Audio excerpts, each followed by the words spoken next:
Clip number 940۔ اس clip میں آپ قرآن پاک کی سورہ نور کی آیت نمبر 11 سے 12 تک کی تلاوت، ترجمہ قرآن اور تفسیر قرآن صراط الجنان سماعت فرمائیں گے۔ بسم اللہ الرحمن الرحیم۔ ترجمہ: اللہ کے نام سے شروع جو نہایت مہربان رحمت والا ہے۔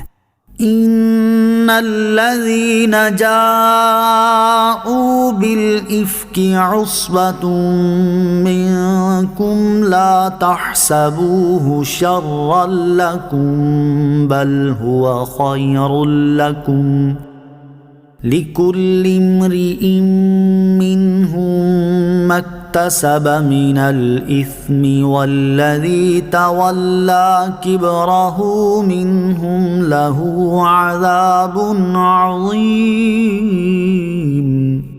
ترجمہ: بے شک جو لوگ بڑا بہتان لائے ہیں وہ تم ہی میں سے ایک جماعت ہے۔ تم اس بہتان کو اپنے لیے برا نہ سمجھو بلکہ وہ تمہارے لیے بہتر ہے۔ ان میں سے ہر شخص کے لیے وہ گناہ ہے جو اس نے کمایا، اور ان میں سے وہ شخص جس نے اس بہتان کا سب سے بڑا حصہ اٹھایا اس کے لیے بڑا عذاب ہے۔ ان الذین جاءوا بالافک، بے شک جو بڑا بہتان لائے ہیں۔ یہ آیت اور اس کے بعد والی چند آیتیں ام المومنین حضرت عائشہ صدیقہ رضی اللہ تعالی عنہا کی شان میں نازل ہوئیں، جن میں آپ رضی اللہ تعالی عنہا کی عفت و عصمت کی گواہی خود رب العالمین نے دی، اور آپ رضی اللہ تعالی عنہا پر تہمت لگانے والے منافقین کو سزا کا مژدہ سنایا۔ واقعہ افک آیت میں مذکور بڑے بہتان سے مراد ام المومنین حضرت عائشہ صدیقہ رضی اللہ تعالی عنہا پر تہمت لگانا ہے۔ اس کا واقعہ کچھ یوں ہوا کہ 5 ہجری میں غزوہ بنی مستلق سے واپسی کے وقت قافلہ مدینہ منورہ کے قریب ایک پڑاؤ پر ٹھہرا تو ام المومنین حضرت عائشہ صدیقہ رضی اللہ تعالی عنہا ضرورت کے لیے کسی گوشے میں تشریف لے گئیں۔ وہاں آپ رضی اللہ تعالی عنہا کا ہار ٹوٹ گیا تو آپ رضی اللہ تعالی عنہا اس کی تلاش میں مصروف ہو گئیں۔ ادھر قافلے والوں نے آپ رضی اللہ تعالی عنہا کا محمل شریف اونٹ پر کس دیا اور انہیں یہی خیال رہا کہ ام المومنین اس میں ہیں۔ اس کے بعد قافلہ وہاں سے کوچ کر گیا۔ جب حضرت عائشہ صدیقہ رضی اللہ تعالی عنہا واپس تشریف لائیں تو قافلہ وہاں سے جا چکا تھا۔ آپ رضی اللہ تعالی عنہا اس خیال سے وہیں قافلے کی جگہ پر بیٹھ گئیں کہ میری تلاش میں قافلہ ضرور واپس آئے گا۔ عام طور پر معمول یہ تھا کہ قافلے کے پیچھے گری پڑی چیزیں اٹھانے کے لیے ایک صاحب رہا کرتے تھے۔ اس موقع پر حضرت صفوان رضی اللہ تعالیٰ عنہ اس کام پر مامور تھے۔ جب وہ اس جگہ پر آئے اور انہوں نے آپ رضی اللہ تعالی عنہ کو بیٹھے ہوئے دیکھا تو بلند آواز سے انا للہ و انا الیہ راجعون پکارا۔ حضرت عائشہ رضی اللہ تعالی عنہ نے کپڑے سے پردہ کر لیا۔ انہوں نے اپنی اونٹنی بٹھائی اور آپ رضی اللہ تعالی عنہ اس پر سوار ہو کر لشکر میں پہنچ گئیں۔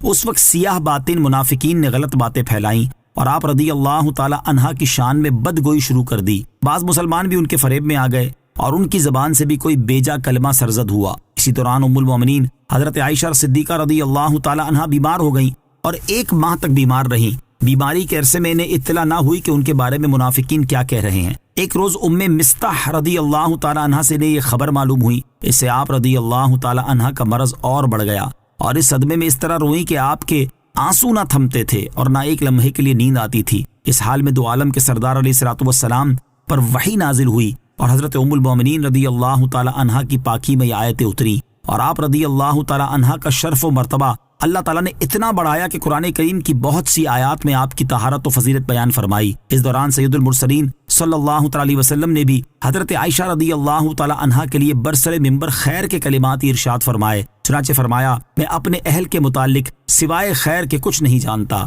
حضرت عمر فاروق رضی اللہ تعالی عنہ نے فرمایا منافقین یقینی طور پر جھوٹے ہیں، ام المومنین رضی اللہ تعالی عنہا یقینی طور پر پاک ہیں۔ اللہ تعالیٰ نے تاجدار رسالت صلی اللہ تعالی وسلم کے جسم پاک کو مکھی کے بیٹھنے سے محفوظ رکھا کہ وہ نجاستوں پر بیٹھتی ہے، تو یہ کیسے ہو سکتا ہے کہ وہ آپ علیہ الصلوۃ والسلام کو بد عورت کی صحبت سے محفوظ نہ رکھے۔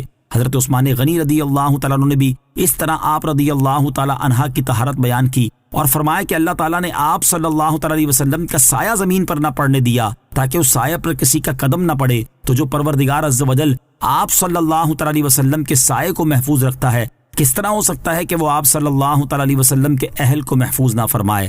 حضرت علی المرتضیٰ کرم اللہ تعالی وجہ الکریم نے فرمایا کہ ایک جوں کا خون لگنے سے پروردگار عز و جل نے آپ صلی اللہ تعالی وسلم کو نالین اتار دینے کا حکم دیا، تو جو پروردگار آپ علیہ الصلوۃ والسلام کی نالین شریف کی اتنی سی آلودگی کو گوارا نہ فرمائے، کیسے ہو سکتا ہے کہ وہ آپ صلی اللہ تعالی وسلم کے اہل کی آلودگی گوارا کرے۔ اس طرح بہت سے صحابہ اور بہت سی صحابیات رضی اللہ تعالی عنہم نے قسمیں کھائیں۔ آیت نازل ہونے سے پہلے ہی ام المومنین حضرت عائشہ صدیقہ رضی اللہ تعالیٰ عنہا کی طرف سے دل مطمئن تھے۔ آیت کے نزول نے ان کی عزت و شرافت اور زیادہ کر دی۔ تو بدگوئیوں کی بدگوئی اللہ عز و جل اور اس کے حبیب صلی اللہ تعالیٰ علیہ وسلم اور صحابہ کبار رضی اللہ تعالیٰ عنہم کے نزدیک باطل ہے، اور بدگوئی کرنے والوں کے لیے سخت ترین مصیبت ہے۔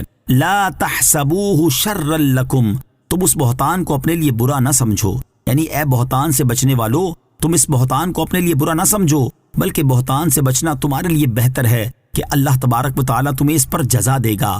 اور ام المومنین حضرت عائشہ صدیقہ رضی اللہ تعالیٰ عنہا کی شان اور ان کی براءت ظاہر فرمائے گا۔ چنانچہ اس براءت میں اللہ تعالیٰ نے 18 آیتیں نازل فرمائیں۔ لِكُلِّ امْرِئٍ مِّنْهُمْ، ان میں سے ہر شخص کے لیے، یعنی ان بہتان لگانے والوں میں سے ہر شخص کے لیے اس کے عمل کے مطابق گناہ ہے کہ کسی نے طوفان اٹھایا، کسی نے بہتان اٹھانے والے کی زبانی موافقت کی، کوئی ہنس دیا، کسی نے خاموشی کے ساتھ سن ہی لیا، الغرض جس نے جو کیا اس کا بدلہ پائے گا۔